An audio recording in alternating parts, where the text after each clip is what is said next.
Welcome into Teal, the show. It is a Victory Friday kind of episode. Jaguars win on Thursday Night Football. That means it's Victory Friday. We like it. Welcome into Teal, the show. I'm Jamal St. Cyr alongside Justin Barney. Justin, it's been a fun into the year for the Jaguars. Things started a little rough. We were definitely worried in October, but now fast forward to December, and the Jaguars are considered the favorite to win the AFC South.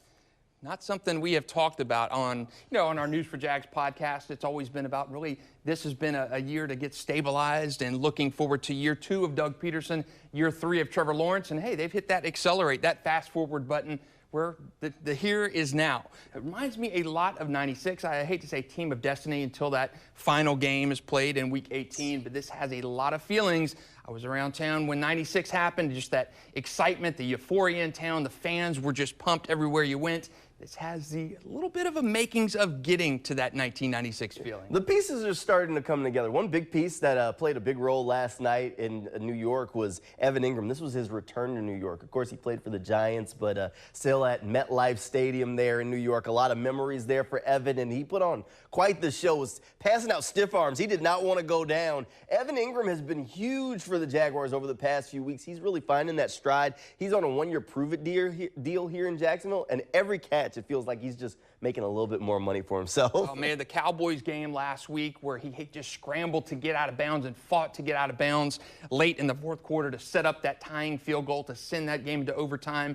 He's coming up on that Kyle Brady Hollywood mark for Jaguars tight end, 729, the most receiving yardage by a Jaguars tight end in team history. That's Kyle Brady all the way back in 2000. So Jacksonville has lacked that big playmaking tight end. Had it with Mercedes Lewis, have not had it since. And Evan, I would like to see him back this year. He's really kind of proven himself. He's not fumbling the ball. He's not dropping the ball nearly as much, and he's coming up on that career year. Great to see Evan Engram and this Jacksonville Evan Engram marriage. I'd like to see it continue next year. Yeah, I said before the season that if Evan Engram was really good, that this offense would be clicking, and now in December, all the pieces are starting to come together.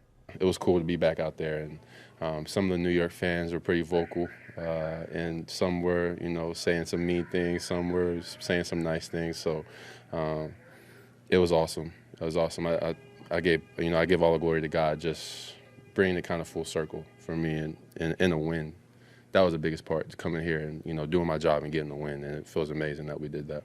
With different players really starting to play their big roles for this team come December, it's easy to understand why all of the players are believing that this thing can all come together. The pieces are just to the puzzle are all one by one coming together. In October, nobody could really see the steps or the direction that this team was heading. I mean, they lost every game that month and things were looking bleak, but they managed to turn this thing around pretty quickly.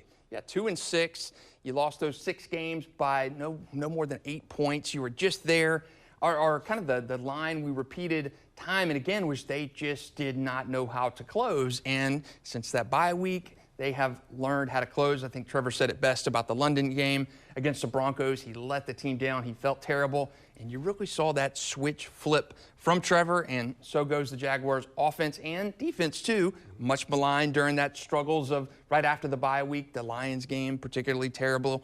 But again, everything has gotten on the same page, and it's a funny thing when teams start believing, they start feeling it. You can see those results, and we've seen those now. That's right. Week by week, you feel like as each play gets made and this team digs themselves out of hole after hole, they start to believe in each other just that much more. I've said it a couple times. I think, the staff and especially Coach Peterson has had belief in us even when maybe we didn't at the beginning. Things were crazy, and I think just him having that confidence in us is we kind of realized like we have something special here, and we had to kind of figure out what we wanted to do before it got too late. And we made adjustments and really started playing our best ball at the right time. And it's about getting better every week. And this one ain't going to carry over in Houston next week, so we got to go back to work. And but I just love the momentum, the energy we have right now.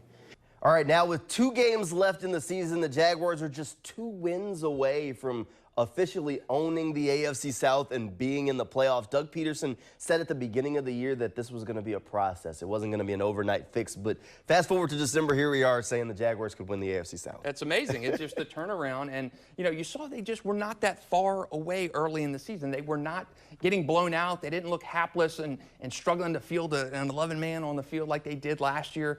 This looked like a different team from week 1 onward. The struggles can you finish the game? Can you see that big boy drive from Trevor Lawrence, that franchise quarterback kind of drive you see with a Peyton Manning, Aaron Rodgers, Tom Brady? We've seen that now. There's no lack of confidence in Trevor Lawrence. It seems like once he got that confidence, everything has clicked for Jacksonville, and this really kind of the culmination. Doug said after the Lions game, that was kind of the culmination of all the bad things. This winning streak is the culmination of all the good things that we saw, all the potential, the promise that we saw in that first, before the bye week. They've just actually put it together. And again, belief, confidence, momentum, they are real in the NFL. We're watching it with the Jaguars. Yeah, Jaguars definitely have a little bit of momentum as they go toward the wrap-up of the season, but Doug Peterson wants to make sure that his team is focused because they still have some work to do. We haven't done anything. We haven't clinched anything. We haven't, won anything. We still got 2 games left. We got 2 division games, left. I do want them to enjoy the holidays, enjoy Christmas with their family and friends, and just it's time to heal and get healthy, for this final 2-game stretch. But I also want them to come back right frame of mind next week and get ready for a team that beat us a couple months ago. Yeah, I said it earlier in the show, Justin. With 2 games left in the season, the Jaguars could win the AFC South. We'll talk more about it when Teal the Show returns right after this break. Welcome back into Teal the Show. Teams are always fun to cover when they're winning. One of the things you get to talk about is maybe it's holiday season and ugly Christmas sweaters. Last night in the press conference, Trevor Lawrence bringing out the ugly Christmas sweater, which a lot of people like to don this time of year. So it's always fun and laughs that you can have when you have a winning football team. This is actually Foyer's brand right here. So shout out Foyer. I told him I'd wear it, and he said to make sure I give the pitch. So it's good. I told him I haven't even washed it yet, and it's pretty comfortable. So yeah, Jamal, anytime Thanksgiving, major birthdays, Christmas, it's always fun to kind of poll the players or to see what they have, in store for it. And that Trevor ugly Christmas sweater, perfect for that win in New York. All right, so with just 2 games left in the season, we know one of them will be a must-win. The Jaguars have to beat the Titans. To get into the playoffs and win the AFC South, that final game of the year here in Jacksonville at TIAA Bank Field is going to be critical. But there's a possibility that next week against the Houston Texans isn't. Now, of course, the Jaguars do have a long history of losing against the Texans, so this game will be important in a nutshell for this team and a franchise and maybe the state of the program. But overall, as far as their playoff lies, there's a possibility if the Titans lose to the Texans this week, then the Jaguars would have nothing on the line, nothing to gain by beating the Texans next week. The question now becomes, how do you handle that game? Do you use that one as a bye week and risk maybe slowing down your momentum? Or do you go in there and say, we want to win this game at all costs? Yeah, I think you have to go in and say we're playing like we've been playing. This is not the old situation of old Week 17 throwaway games. You're preparing for the playoffs. You've already got a playoff spot locked up. I don't think you want to distract anything right now from the momentum. You change anything right now with how this team is playing, you risk throwing off that symmetry, how everything is flowing. So I think you've just got to play to win. I don't think you rest guys. I think you go into that Texans game. Again, history with the Texans is not good at all. You go in that game. Right. Texas beat you earlier in the season. You want to get that back. You want to keep that momentum going. I think you approach that game like you do even a Week 18 game against the Titans. So I'm going to play a little bit of the other side of the coin here. I think I would play it a little bit safer. If there's nothing on the line in this game, the past 2 weeks we've seen the Jaguars lose big-time starters to injury. Cam Robinson went down with a meniscus. Last night, Dewan Smoot with what's possibly an Achilles injury. Those are 2 big role players for the Jaguars. They can't afford to continue to lose players if they're going to seriously make a push in the playoffs and be able to compete. In that Texans game, anybody that's banged up, I'd let them take the week off. Like Trayvon, I know you've missed 2. We'll see you for the last game of the season, buddy. Like Foley Fatukasi missed last night. We'll see you in the last game of the season. Right. Anybody that's got a nick, if Trevor's toe is seriously still a thing because they keep putting him on the injury report about it and he's still wearing that soft shoe sometimes, if that toe's bothering him, I don't know if I play him 4 quarters. I might play him 2, right? But I'd be willing to say, look, if there's nothing on the line. But in order for that situation to really come about, you need the Texans to beat the Titans this week. So it's not just a given that that's what's going to happen, but it is in the realm of possibility as the Titans now without Ryan Tannehill for the rest of the year and a few other starters also landed on injury reserve for them for the week. So I think it's definitely a talking point because if there's nothing on the line for this Jaguars team, you do risk momentum if you go in there and lose, but at the same time, you don't want to go in there and lose another player to an injury that would be able to help you the following week. I think you hit it perfectly. I think that if there's guys that are questionable, guys that are nursing an injury, yeah, of course you do that. But I don't think you play it like a preseason game. I think you continue to try to keep that momentum going, keep things going forward. And I don't think Trevor's going to want to sit that one out. I don't think Travis Etienne's going to want to sit that out. They're competitors. They want to win. So I don't think you mess with that symmetry, that momentum. Unless, like you said, there's an injury, there's something to kind of hold those guys back. Another week of rest would do. But I think you keep pedal to the metal, keep that symmetry going, keep that momentum going. You go full bore into the Texans next week. All right, one last thing before we wrap up the show. It's the holiday season. We talk naughty and nice lists a lot. Trent Baalke, the Jaguars general manager, has been on a lot of Jaguars fans' naughty lists for a long time.